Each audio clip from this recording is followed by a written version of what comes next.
মামি দিকে হ্যাঁ এই চলো সবাই মিলে একটা গ্রুপ ছবি তুলি। হ্যাঁ হ্যাঁ অবশ্যই।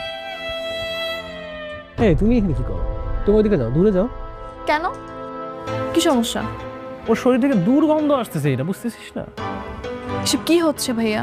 কি হচ্ছে তুই বুঝতেছিস না? এখানে সবাই অনেক স্মার্ট, দেখ পশ লুকের মধ্যে আছে, আর ও কোথা থেকে বসতি এটা খেয়াল এসে পুরো ছবিটা নষ্ট করে দিবে। তুমি কিন্তু বেশি বেশি করতেছো। তর্ক করছিস কেন অযথা? মামা, আতসীর মনে হয় জ্ঞান বুদ্ধি দিন দিন অনেক লোপ পাচ্ছে। ও বুঝতেছে না যে কার সঙ্গে কোথায় কিভাবে মিশতে হবে। ওকে একটু বুঝাও, একটু ক্লাসটা মেনটেন করা শেখাও। আমার ক্লাস কিভাবে মেনটেন করতে হবে সেটা আমি খুব ভালো করে জানি। আপনার যদি ভালো না লাগে আপনি চলে যান।